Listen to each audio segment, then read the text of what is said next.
What is up, YouTube? Calvin from I-95 Muscle coming at you with this 1987 Buick Regal T-Type. Those of you that know that this is probably one of the baddest cars to come out of the 80s.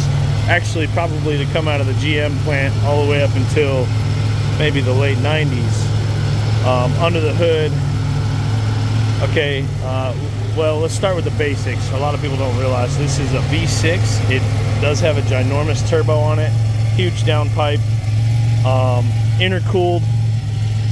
These things are actually really cool. So really fast, really cool. We're gonna take a look at this guy today. This one just hit the site recently. Let me see if I can get this put down without.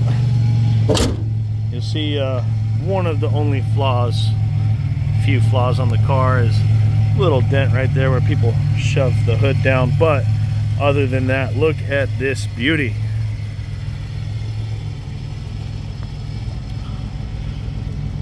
Beautiful white paint. Is it perfect? Not quite. But what the owners invested in the engine and the transmission are absolutely mind-blowing. So we're going to take this thing for a little spin. This one does have alcohol injection. It was right next to the battery. I should have showed you that. But what you need to know, or what you need to control, is actually inside the car. So we're going to take a look at that today. Interior's quite nice. Not a whole lot to complain about. Nice suede headliner. Pretty cool. Now hopping in the driver's seat, you got your grandma's old Buick. However, you got your oil pressure gauge over here. You got your coolant temp. This is your low alcohol indicator light. This is your alcohol controller. Leave this on 8. That's as high as it can go. And it's your alcohol on light, which is working. Kind of hard to tell, but the light is on. And this is your alcohol test button. The Scanmaster is set up to control everything from timing to your fueling on wide open throttle, so that's good. And you'll notice if I hit this alcohol test button, you'll see the RPMs change a little bit. So that's how you know it's working. You can just press that button. Now you do not want to be full throttle without the alcohol working. Wide open throttle without alcohol working does equal disaster. So we do have a lot of directions and instruction that's going to come with this vehicle to make sure that you have a long-lasting 3.8 turbo under the hood that does not blow up. So only real problems with the car are cosmetic. The dash has some cracking going on. There's a little boost gauge. And this thing is set up to run, I think it was 23 pounds of boost.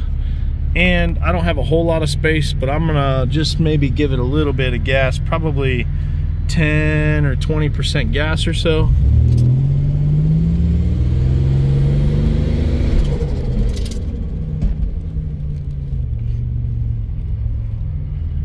I don't know if you could hear the flutter or not, but I'm gonna flip it around. We'll do it one more time. Let you guys hear that little turbo noise. Such a cool car. It's pretty cool that you could buy a car in the 80s that was made for, you know, Regals, you know, elderly people, older people bought them, and they would smoke Ferraris in 1987. So let's see if we can get you another little.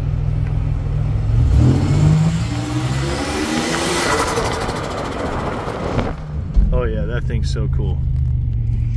Now that's probably like 10% throttle. I could not imagine opening this thing up all the way. I'm sure it's freaking awesome to drive. Now the seller has worked with Richard Clark to get a lot of the stuff done on the car, to include the transmission being built, I think a whole bunch of the other stuff as far as the engine and the tuning and stuff goes as well.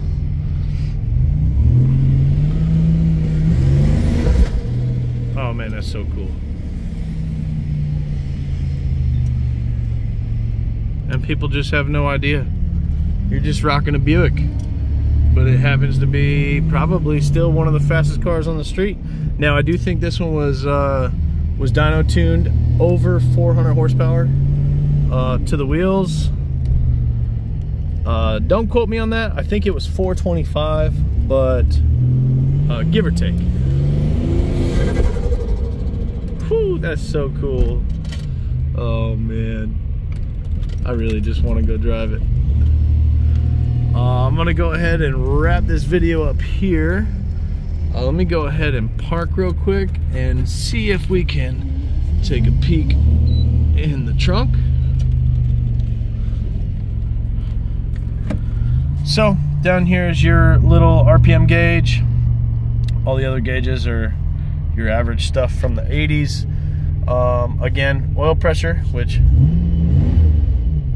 yep, and then temp, which the owner has informed me that the temp really won't get up over 180 much unless you have the AC on and it is like super hot out. Now the AC does work, so that's cool. Working AC, gotta love working AC.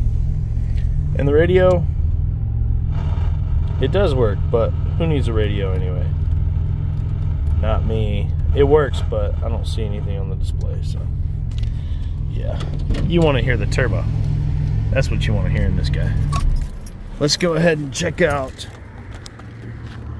the trunk area.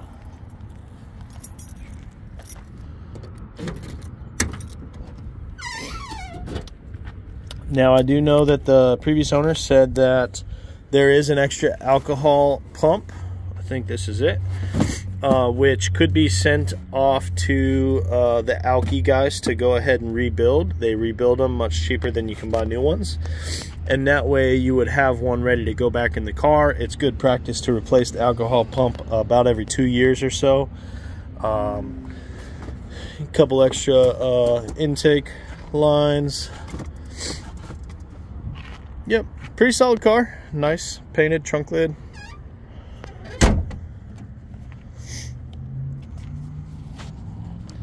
But that is that, guys. Ladies and gentlemen, thank you for watching. Such a cool car.